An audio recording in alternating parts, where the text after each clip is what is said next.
Ako po si Sarah, 11 years old. At mapalad ako maging bahagi ng isang masayang pamilya. Maayos po kaming pinalaki ng aming mga magulang ng kapatid ko. Noon ko pa po gusto maging teacher dahil masaya po ako kapag nagtuturo. Lalo na sa kapatid kong si Ethan na may special needs. Ayan, Sarah. Okay na yan. Hindi pa po to tapos, Tito Cho. Sabi sa contest, ipakilala sarili sa creative na paraan po. Eh, okay na yan. Mahusay ka na. Malikhain, matalino. Di mo na kailangan ng tulong ko. Ano man sabihin mo, basta galing sa puso mo, sigurado, tatagos yan sa loob ng mga manonood. Di mo na kailangan ng tulong ko. Di ba, Ethan? O, di ba? Sabi sa'yo, pati si Ethan sumasang-ayon sa atin eh. Ganyan po talaga siya, Tito, kahit anong tanong nyo. Tuwing tinatanong siya, lagi sabi ni Ethan, O baka nang-away ka na dyan, Ate Sarah. "Good morning, Mami at Daddy." Hindi po, nagbibiruan lang po. Ay, oo nga pala. Patulong pala po kasi ang ginagawa ko. Ay anak, nagmamadali kami ni Daddy. Kailangan namin i-meet yung bagong doktor ni Ethan. Mamaya, pag uwi namin, tulungan ka namin. Nak, alagaan mo si ate ha. Alis lang kami saglit. Kahit pagod na po kayo, Oo anak, hindi ka na namin natulungan last time eh. Bawi kami mamaya. promise po yan ha. Ingat po kayo. Hello, Doc. Apo, alis na po kami. Punta na po kami. I love you.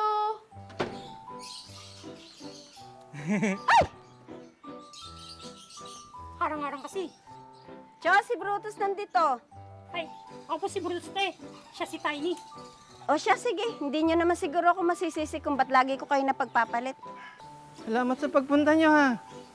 Babalik din kami agad. Mga 2 p.m. Andito na kami. Paksuyo na lang sa mga bata ha. Sakto, kuya. 4 p.m. pa naman laro namin. Kami na bahala kuya sa mga anak niyo. Wala makakalapit na sino man, kahit maliliit na lamok. Basta nandito kami. Sahan namin yan ha. O siya, ayaw naming mali. Kailangan na namin malis.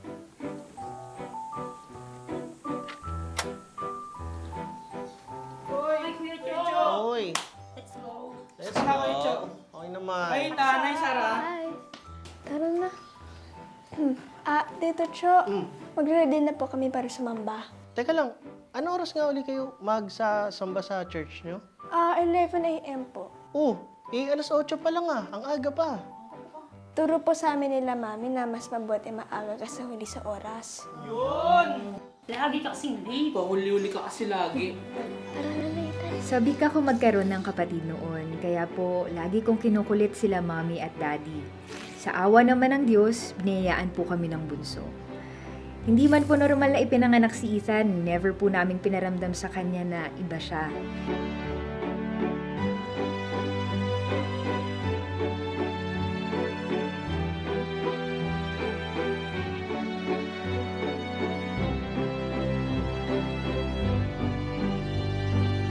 Hindi ko lang maiwasang isipin dati na sana nakakapaglaro din kami gaya ng ginagawa ng ibang mga bata.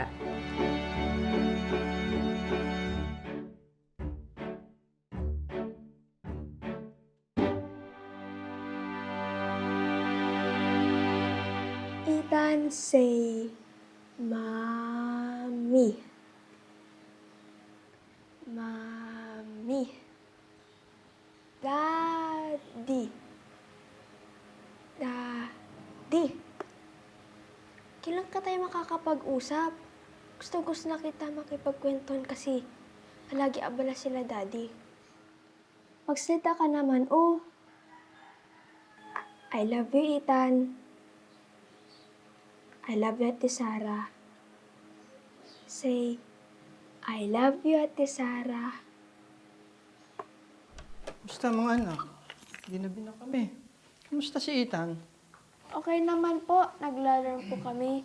Sila Tito Talit, Brutus, umalis na po. Kasi Tito Cho, hindi pa kami iniwan. Yan po, natutulog siya. Siya, sige, huwag na muna natin siyang gisingin. Nak, kumusta baby namin?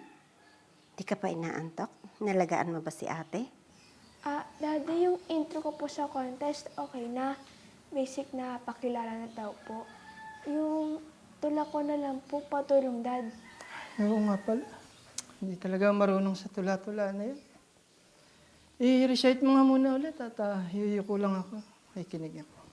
Sige po, Daddy. Dito po ako sa ato na hinto.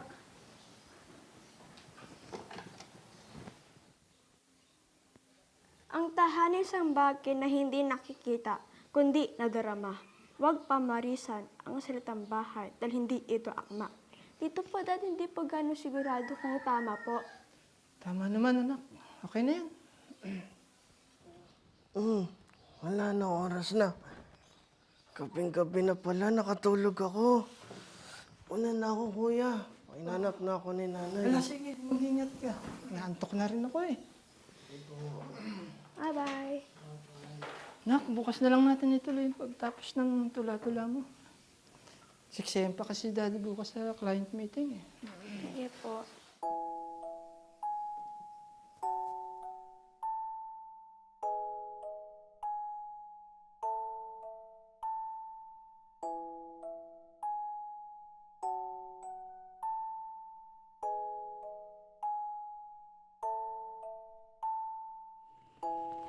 Hala, nakatulog ng mag-ina. Di bali, kasya pa naman. Ikaw ate, tara, dito ka na rin matulog. Hindi na po siguro, Daddy. Hindi na po kasi. Kailangan niyo po ng pahinga. Salamat po. I love you po. I love you so much. Malaking challenge po sa akin na sa murang edad, kailangan kong unawain lahat. Lalo na sa atensyon ng magulang. Nakikita ko kasi pagsisikap nila daddy na matulungan ako. Pero mas kailangan kasi ni Ethan ng alalay. Kahit itanggi ko ngayon, nakaramdam ako ng pagkatampo noon. Siguro kahit maunawain ako sa murang edad, bata pa rin akong matuturing. Maraming mga pagkakataon, okasyon, tagumpay na hindi nila ako nasamahan. Kyle, sana makapagsalita na si Ethan, no? Buti na lang okay yung bagong doktor niya. Kaya nga eh. Alam mo, Apol, masakit sa akin makita na hindi normal ang childhood ng anak natin. Kung maiwasang mag-isip, masaya siguro no, na nakikita natin siya normal na naglalaro.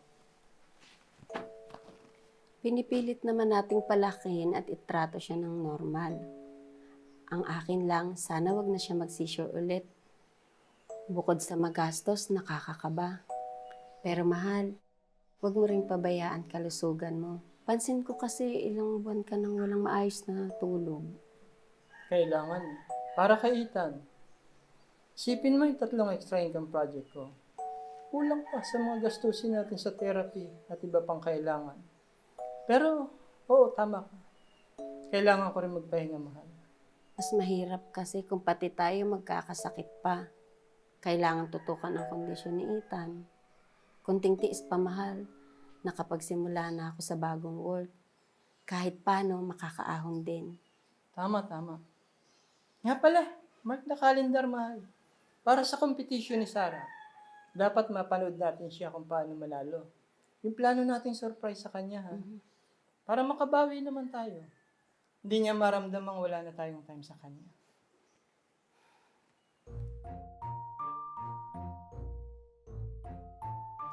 Okay, Ethan. Ano tawag sa planet kung saan tayo nakatira? Tama! Planet Earth.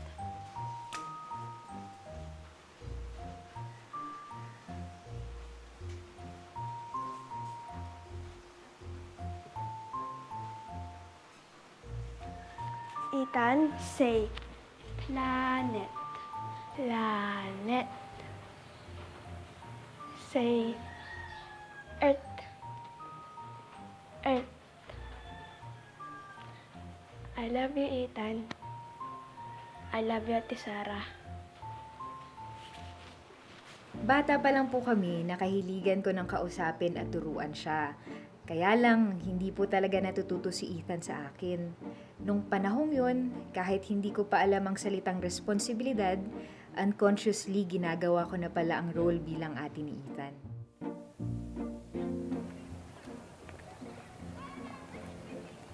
Sarah, bakit mag-isa ka lang?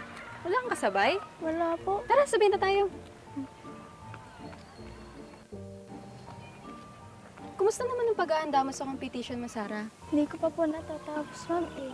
Sa totoo lang, nahihirapan po ako. Nag-research kasi po ako ng malalim na Tagalog words. Tapos ang dami ko na niisip. Huh? Tulad ng? Pagtuturo ko po kay Ethan, sila't mami at daddy, walang pahinga, kakatrabaho. Tapos po, kahit magkakasama po kami araw-araw, namimiss ko po sila. Mas kailangan kasi ni Ethan ng time at alaga kasi sa akin. Buti naiisip mo yan. Hindi ka naman ba nagtatampo kay daddy mo? Minsan po, isip ko naman, love ko po kapatid ko. Sarah, ang sikreto mo? Po, Hindi kasi akma yung edad mo sa kaisipan mo. Malawak din yung pangunawa mo. Napapaisip na nga ako ngayon eh. Kasi minsan mas may natututunan pa ako sa'yo. Dahil sa simpleng nakikita ko sa mga actions mo. Siguro, action speaks louder than words talaga. Ewan ko kung maintindihan mo ako. Basta. marunong po ko siguro makinig at sumanad. Pinabayan pa kasi kami nila daddy. Lalaki pa kami may takot sa Diyos. Sabi nga po nila, Mami, dapat hindi lang healthy sa pangangatawan. Dapat spiritually healthy din. Tama, tama. Going back sa competition mo, galingan mo ha. Sarah, gantong oras pala yung uwi mo. Okay na to. Hi ma'am. Kayo po si ma'am? Diyan na lang po. Melchor nga pala.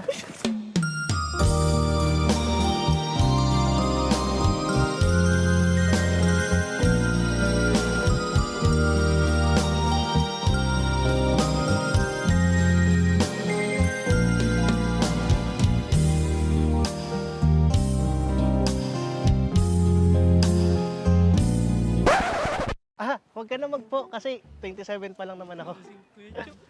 Sige po.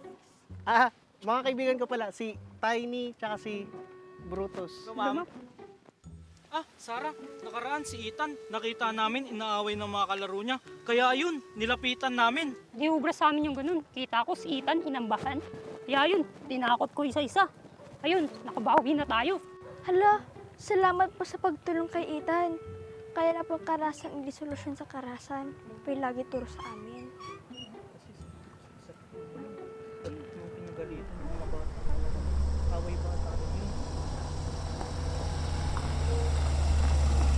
Oh, Jana! Kamusta? Kailan mo mapasa ang CV mo? Ang totoo niyan, hindi pa po ata ako ganun ka-qualified. Pero susubukan ko pa rin naman po. By the way, ito po si Sarah, estudyante ko po. At sila naman po yung tito at mga kaibigan nila. Siya si Sir Alfredo Rodrigo Romano Sr., ang owner ng sikat na school na ARR School for Exceptional Children.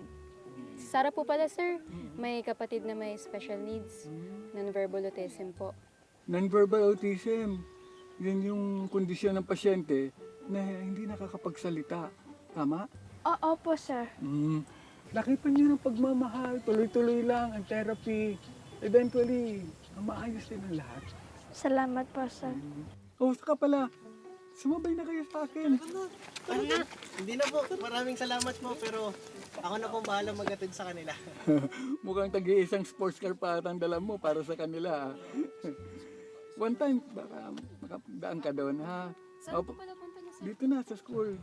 Narealize ko na lang din po kalaunan na may mga challenges man sa pamilya namin, mayaman naman kami sa mabubuting kaibigan at kamag-anak. Isa rin ito sa mga nakatulong para mabuo ang personality ko at lalong maging determinadong ma-achieve yung goal ko. Ano ba yung goal mo? Makapagturo at makatulong pa sa mga batang may special needs. Marami din ako nakilalang ganyan din. Ganyan yung determination nila. Pero, sumuko sila sa trabaho nila. Pero ito tanong ko sa iyo. How will you say you differ from others? Mula po nung ipanganak si Ethan, yun na po yung nagsilbing training ground ko sa pag-handle ng mga batang may special needs. Masaya po ako kapag nagtuturo. Yan ang passion ko na hindi mamamatay mula pa noon. Interesting. Sorry to ask, pero ano nga na nangyari doon ulit sa contest na sinalihan mo? Biggest day ko po yun. At talagang pinaghandaan po namin ang araw na yun. Pinatid kami ni Tito Cho papunta sa venue. Pero sila Daddy, Mommy at Ethan ay papunta sa doktor dahil inatake ng seizure si Ethan. Nangako sila sa akin na hahabol sila. At umasa po ako. Hi! naman, ang aaga nyo ah. Tsaka, bakit pala ganyan suot nyo? Ah, syempre, nandito kami para kay Sarah. Tsaka, syempre, special ka. Ah, I mean tong araw na to para kay Sarah. Ayun. Oh, nasaan sila mami at daddy? Pupunta sila, di ba? Opo, nag-promise sila. Ahabol po sila. Mga 2 hours na po dating nila. Sige, tara, pasok na tayo.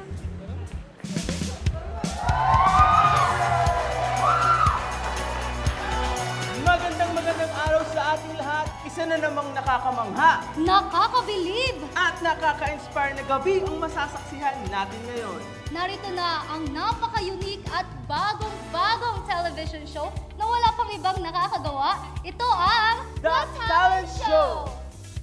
Caravan! Dadayo kami sa inyong area para maghanap ng mga talented performers.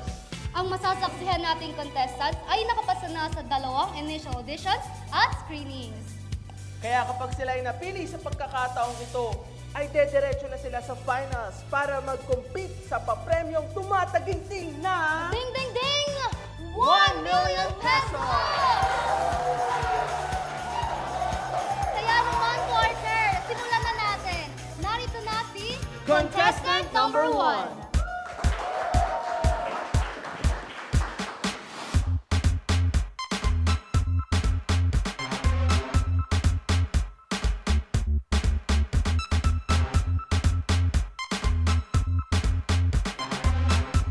Tanging ikaw ang mamahalin sa tuwi-tuwi na.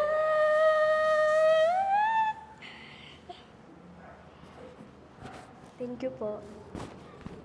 Hi, ako si Andrea Mendoza, and I am a professional actress from North Caloocan. And I'm going to perform the monologue that I created. Mother, Father, don't leave me. I need your love. I need you here. Don't leave me. Don't go far away. Don't forsake me. Excuse me, Sarah Garcia, next ka na. Gancho! Si Sarah na daw, sabi ng direct, prepare na daw po. Sarah, ganito hingang malalim, inhale. Alam ko na yan, sumali ako sa ganyan dati. Tingin ka lang sa kawalan, tapos bato-bato ng linya. Focus! Basta, tandaan mo lahat ng pre-practice mo Para, Huwag mong yugirin si Sarah. Masasaktan na yung bata. Tigilan mo yan. Wala sa basketball court si Sarah. oh, wala ka atang konyat ngayon. Hindi karasan ang solusyon sa karasan. Yan ang tinuro sa akin, Sarah. Sandali lang, boys, ha? Sarah, basta isipin mo nandito ka para magturo. Gamit ng sinulat mong tula. Di ba noon mapapangarap maging teacher? Ito na ang una mong step. Salamat po, Ma'am Jana. Kaya lang po, first time ko lang mag-perform sa mga director judges. Oh, Sarah, basta isipin mo, eksperto ka, kahit hindi, para maging handa ka sa kahit anumang mangyari. Basta paniwalaan mo sarili mo hanggang sa makaya mo na. Ha? Di po ba masama na magmarunong sa bagay ng patalaga natin sa ngayon? Tama yun. Pero basta, maging truthful ka sa sasabihin mo. Mean what you say. Maganda ang nasulat mong tula. Kailangan lang maintindihan nyo ng audience. Go, Sarah! Kaya mo yan. Kaya mo yan, Sarah! Kaya mo yan!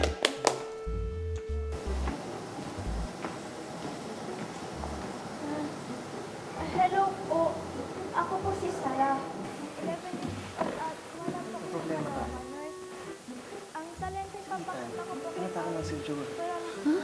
Dinala siya ni Ate Apple ngayon sa hospital. Hindi siya makapunta. Hala, ano yan? Hindi ko alam.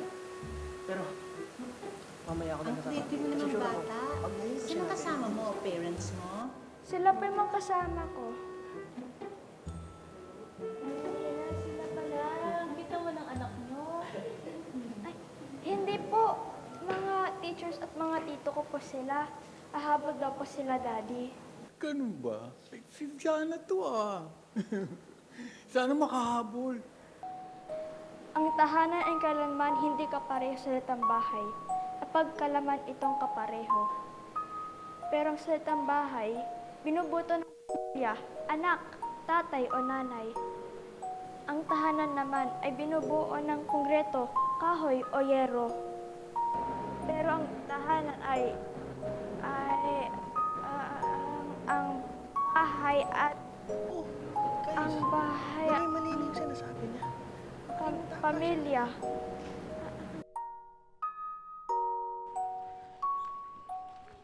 Nandiyan na yung family mo.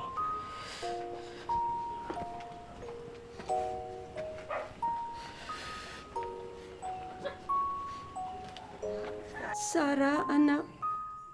Nakapasok po ko sa finals, pero wala po kayo. Masaya at proud kami sa'yo, anak. Sorry, hindi kami nakaabot.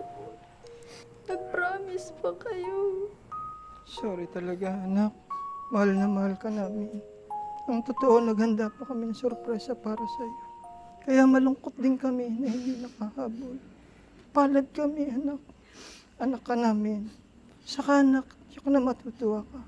Si Ethan, mabuti na ang kalagayan. Lagi na lang po si Ethan. Paano naman po ako?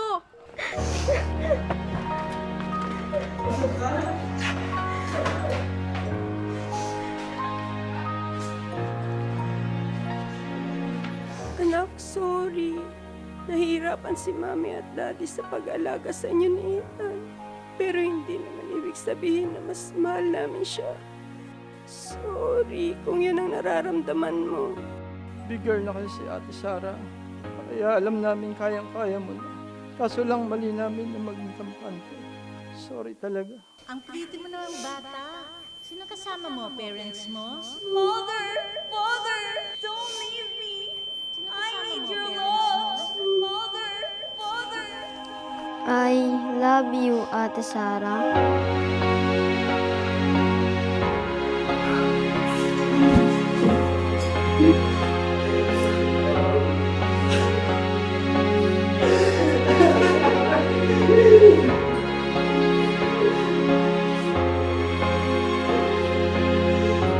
Nirecord po namin yung performance ni Sarah kanina.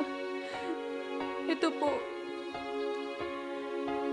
Natuwa ang mga judges kasi nung nakalimutan niya po yung tula niya, tuloy-tuloy pa rin po siyang tumutula ng impromptu.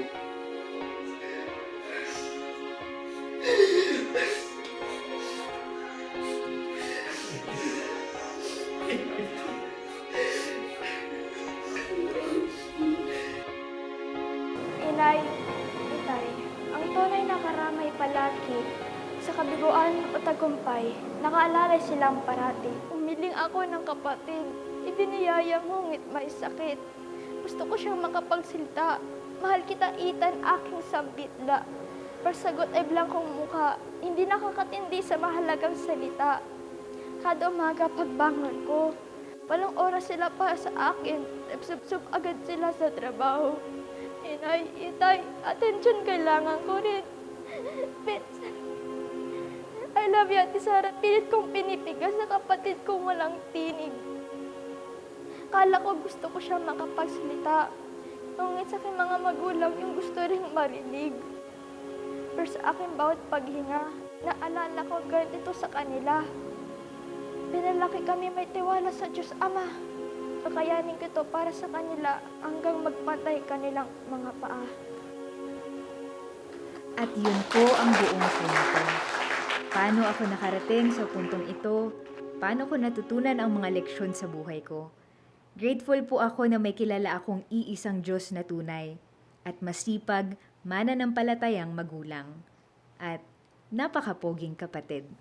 At dahil dyan, tanggap ka na.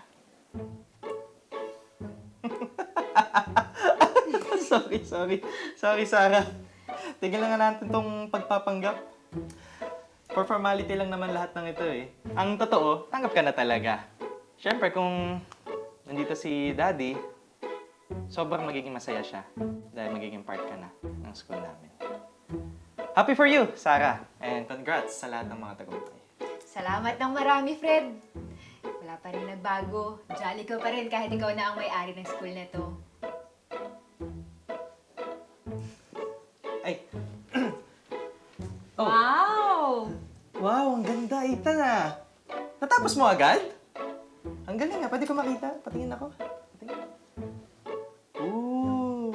Kami to ah. Ang bilis mo naman gawin. Ang galing ah. Ay, teka lang. Mag-picture muna tayo.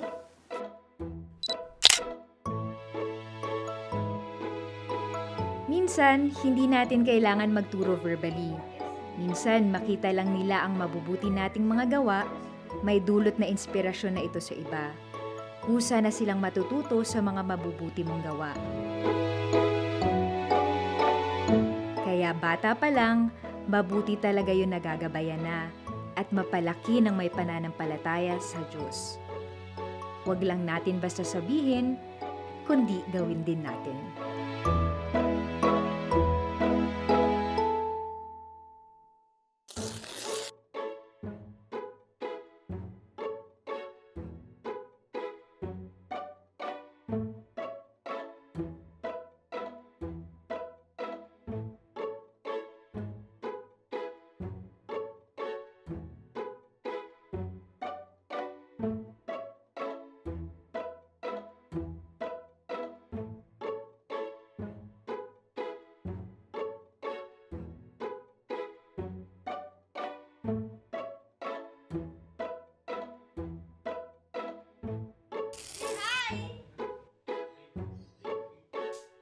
Sila pero nakakakilig, no?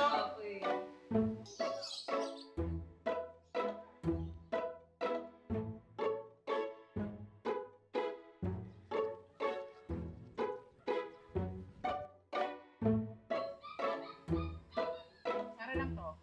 Yan.